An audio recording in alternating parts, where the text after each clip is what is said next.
और उसके कत्ल पे मैं भी चुप था, अब मेरा नंबर आया, और मेरे कत्ल पे तुम भी चुप हो, अगला नंबर आपका है। तकलीफ हुआ है बेचारे। जहाँ पे मुस्लिमों की जनसंख्या ज्यादा है जैसे संभल, वहां पर बहुतायत में मुसलमानों के मकान मिलेंगे।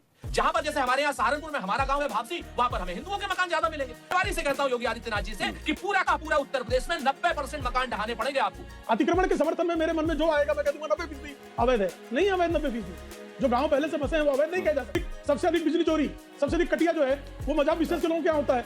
संभल का सांसद बिजली चोर, संसद का समाजवादी पार्टी का सांसद बिजली चोर पकड़ा गया कि नहीं पकड़ा गया। सिर्फ एक ही धर्म के जो मस्जिदें हैं, मजार हैं, उनको डिमोलिश किया जा रहा। नैतिकता है, नैतिकता की सारी मर्यादाएं तोड़ देंगे, लेकिन सरकार की जमीन, अरे रामलीला के बारे में तो क्या कहा नहीं चाहता था। अरे वहां पर हॉस्पिटल बना दीजिए ना, कोई बड़ा चीज और चीज बना दीजिए ना, कि इन्हें मुल्लों की वोट चाहिए।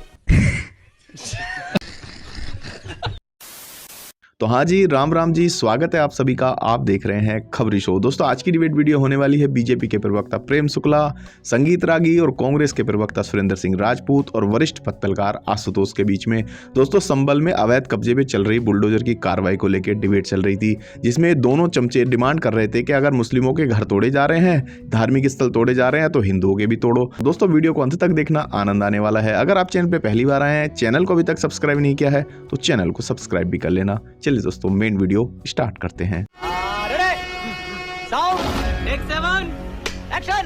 साहिल भाई, बड़ा पुराना शेर है कि जलते घर को देखने वालों, फूस का छप्पर आपका है और आपके पीछे तेज हवा है और मुकद्दर आपका है, और उसके कत्ल पे मैं भी चुप था, अब मेरा नंबर आया, और मेरे कत्ल पे तुम भी चुप हो, अगला नंबर आपका है। तकलीफ हुआ है बेचारे को। बोल बोल। मैं आपको एक बात जिम्मेवारी से कहता हूं, खाली लखनऊ की बात नहीं, इस पूरे देश में गांव गांव में, घर घर में, नगर नगर में, शहर शहर में, अगर आप अवैध की बात, सूचना और गड्ढे की और तालाब की और पोखर की और खलिहान की और ग्राम समाज की जमीन को की बात आप करेंगे, तो निश्चित तौर पर जान लीजिए कि 90% से ज्यादा गांव के मकान और 1948 से पहले के, चाहे धार्मिक स्थान हो और चाहे अधार्मिक स्थान हो और चाहे वो व्यक्तिगत स्थान हो, वो सारे के सारे ऐसी जमीनों पर बने हुए जिनका कोई कागज नहीं है। अच्छा, मैं आपको बताऊं, अगर सरकार जिस तरीके से संभल पर कार्रवाई कर रही है, जिन लोगों के पास कागज नहीं है, नहीं दिखा पाएंगे, वो बिल्कुल सच बात है, लेकिन मैं आपको बताता हूं, हर गांव में जाइए, हर कस्बे में जाइए, तालाब को, पोखर को, हर कस्बे और हर गांव में सारे सर्व धर्म के लोगों ने, इसमें हिंदू, मुसलमान, ठाकुर, बामन, बनिया, सब लोगों ने एक साथ कब्जा कर रखा है, जिसका जिस तरफ से तालाब पड़ा। ये मैं आपको बताऊं, जहां पे मुस्लिमों की जनसंख्या ज्यादा है जैसे संभल, वहां पर बहुतायत में मुसलमानों के मकान मिलेंगे। जहां पर जैसे हमारे यहाँ सहारनपुर में हमारा गांव है भापसी, वहां पर हमें हिंदुओं के मकान ज्यादा मिलेंगे।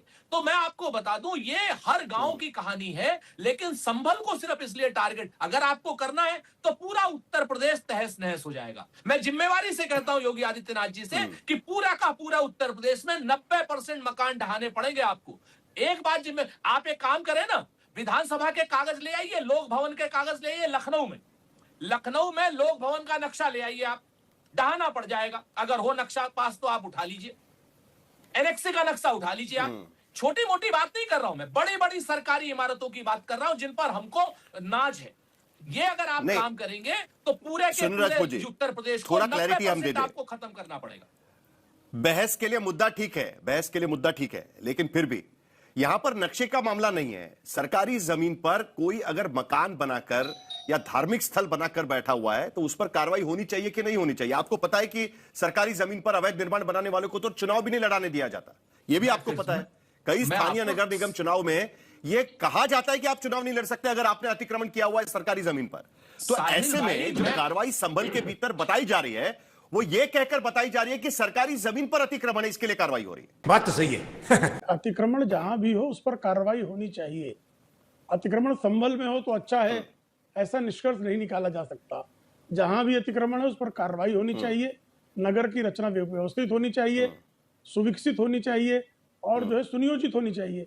अगर सुनियोजित रचना है तो क्या, और अभी कहा जा रहा है कि लोक भवन का नक्शा नहीं पास है। मुझे तो आश्चर्य है कि इस तरह की बातें भी लोग कर सकते हैं। विधान भवन और लोक भवन का नक्शा ही नहीं पास है, यानी कुछ भी जो मन में आए बोल के निकल लो। भाई लोक भवन जो है अवैध निर्माण नहीं है, विधान भवन अवैध निर्माण नहीं है, बिल्कुल नहीं है। अब उसको जो है एक अवैध मस्जिद के साथ उसकी तुलना करना, जबरदस्ती जो है कुछ भी आपका मन में आया वो निष्कर्ष निकाल के बोल के चले जाना है, अगर अवैध निर्माण है तो शिकायत विपक्ष कीजिए के लिए भी तो लोगों दिक्कत की होती होगी ना सुरेंद्र राजपूत शिकायत जी, कीजिए विधान भवन की भी। क्योंकि अवैध निर्माण का तो विरोध आप कर नहीं सकते। सरकारी जमीन पर बना हुआ अवैध निर्माण का आपको सपोर्ट नहीं कर सकते। आप वो ढहाया जाता है तो उसका सपोर्ट नहीं कर सकते। नहीं, तो नहीं, मुद्दा मैं क्या ये नहीं बनता है? कह- आपका कहना है कि तोड़ना है तो सबका तोड़ो, मुसलमानों का मत तोड़ो, ये कहने की कोशिश है आपकी। मैं आपको जान लीजिए, मैं पूरी जिम्मेवारी से इस बात को कह रहा हूं कि पूरा उत्तर प्रदेश, अगर आप इस तरीके का जो आप काम संभल में दिखावे के लिए कर रहे हैं, मुसलमानों को टारगेट कर रहे हैं, मैं पूरा उत्तर प्रदेश का 90% जो भी बसावट का क्षेत्र है, गांवों की, विशेष रूप से गांवों की, वो तहस नहस हो जाएगा पूरा का पूरा। आप करिए, सबका करिए, कोई दिक्कत। आप नहीं, खलिहान की जमीनों पर भी करिए, ग्राम समाज की जमीनों पर भी करिए, तालाब की जमीनों पर भी करिए। मेरे गांव में 10% भी इस तरह का अतिक्रमण नहीं है। ग्राम समाज की जमीनों पर कब्जा नहीं है, तालाब को कब्जा नहीं किया गया है। 10-1% होगा, कहीं गलती की है लोगों ने, उनको हटाना चाहिए। क्या गलत है उसमें? अतिक्रमण के समर्थन में मेरे मन में जो आएगा मैं कह दूंगा 90% अवैध है। नहीं अवैध 90%।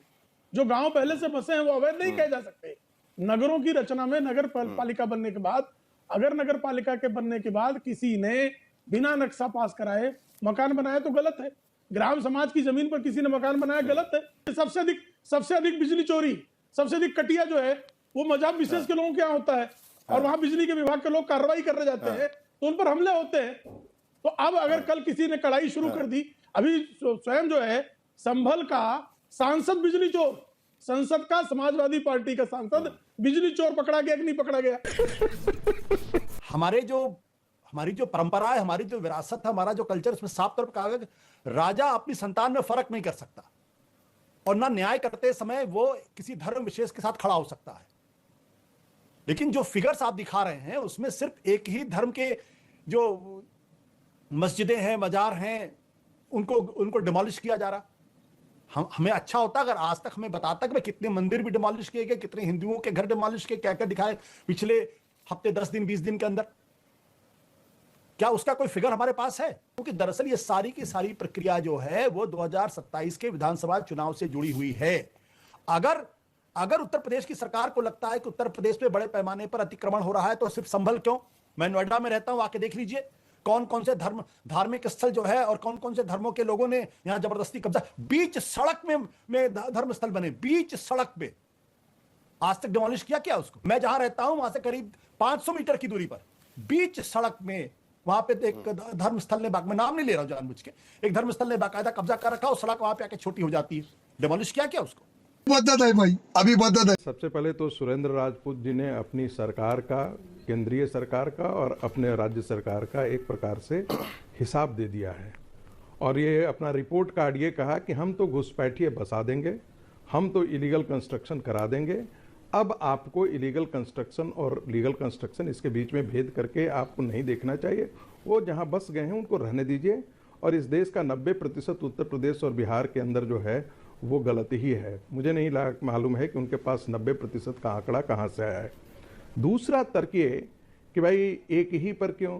एक चोर यदि पकड़ा जाता है तो ये कल जाकर के ये तर्क नहीं दे सकता है कि दूसरे चोर को भी पकड़ करके पहले बंदर कीजिए, उसके बाद हमको न्यायाधीश महोदय, हमको उसके बाद ही आप दंडित करने का प्रावधान कीजिए, दंड मुझे उसके बाद ही दीजिए। अपने उदार बन करके ये पत्रकार लोग भी बात करें ना। अपने ये लोग जो हैं अपने घरों का एक कमरा कोई कब्जा कर ले तो उसके लिए गोली चला देंगे, सारी नैतिकता अनैतिकता की सारी मर्यादाएं तोड़ देंगे। लेकिन सरकार की जमीन, अरे रामलला के बारे में तो क्या कहा नहीं जाता था? अरे वहां पर हॉस्पिटल बना दीजिए ना, कोई बड़ा चीज और चीज बना दीजिए ना। वाह रे वाह, अपने घर की एक जमीन जाए तो उसके लिए कोर्ट में दफने और गोली चला दो, लेकिन रामलला की जमीन पर क्या कांग्रेस पार्टी और बाकी दलों का? अरे यहां पर एक ये चीज बना दीजिए, विश्वविद्यालय बना दीजिए, विश्वविद्यालय बनेगा, लेकिन राम मंदिर भी बनेगा। लेकिन कोई दो राय नहीं है, लेकिन सवाल तब उठना शुरू होता है। 10 सेकंड साहिल नहीं सवाल उठना चाहिए। ये साहिल इसलिए सवाल उठा रहा है क्योंकि इन्हें मुल्लों की वोट चाहिए। मुल्ले कल जाकर के पोलराइज कैसे करेंगे जब वो कहने करेगा हमारी मस्जिदें टूट गई। चलिए आशुतोष, देखिए, वोट तो संगीत रागी को भी चाहिए, वोट तो योगी आदित्यनाथ को भी चाहिए। वो हिंदुओं का वोट लेना चाहते हैं, तभी तो ये सब हो रहा है ना। उनको मालूम है कि इस बार हिंदुओं का वोट शायद ना मिले, क्योंकि 2024 में जिस तरीके से हुआ। क्या स्टेट गवर्नमेंट, क्या सरकार गैर जिम्मेदार तरीके से बिहेव कर सकती है अपनी वोट बैंक के लिए? महत्वपूर्ण सवाल यह है। और इसीलिए मैंने कहा, अगर आपको हिंदू परंपरा में यकीन है तो जाके पढ़िए। राजा अपनी प्रजा में भेद नहीं कर सकता। कोई सेंस है इस बात की? राजा अपनी प्रजा में भेद नहीं कर सकता। वो किसी भी धर्म का हो, किसी भी मजहब का हो, किसी भी जाति का हो। और उत्तर प्रदेश के अंदर निर्वाह नहीं किया जा सकता, वरना अरे चौहान को आप जिहादियों ने कैसे किया? आप लोग तो हिंदू धर्म, हिंदू परंपरा, अरे आप लोग तो हिंदू धर्म में भी लोगों को अलग करके रखे हुए थे। अबे साले, हिंदू धर्म में भी आप जैसे लोग और आपका संगठन हिंदू धर्म के 60%, 70% लोगों को मैंने जवान रखा था। है ना आपको याद है ना? आपको याद दिलाना पड़ेगा आपको। चलिए, तू है कौन रे? संभल को तो इस्लामिक जिहाद का प्रयोगशाला पहले ही बनाया जा चुका है। वहां पर 22,000 की आबादी थी, आज 2 लाख की आबादी हो गई है। वहां से सारे हिंदू पलायन करके भाग चुके हैं। 22% के आसपास वहां पर हिंदू रह गए हैं। मार करके संभल के अंदर तो मंदिर को तोड़ करके उसका नस्तेनाबूद तो खत्म कर दिया ना। ये और कहीं तो हुआ नहीं था, संभल ही प्रयोगशाला बनी थी ना। इनको भाई इतनी गालियां मिलती हैं रोज, 1-2 नहीं देते। अब ये मामला नहीं, सैकड़ों और हजारों में। वो पता चलेगा कि 500 अगर इनको लोगों ने कमेंट किया है तो उसमें 480 लोगों ने गाली दी। खत्म, bye bye, tata, goodbye, गया। तो दोस्तों इस वीडियो में इतना ही। अगर आपने वीडियो अंत तक देखी है तो उम्मीद करता हूँ आपको वीडियो पसंद आई होगी। ऐसी ही वीडियो देखने के लिए चैनल को सब्सक्राइब करना बिल्कुल ना भूलें। चलिए दोस्तों, मिलते हैं जल्द अगली वीडियो में। तब तक के लिए जय हिंद, वंदे मातरम।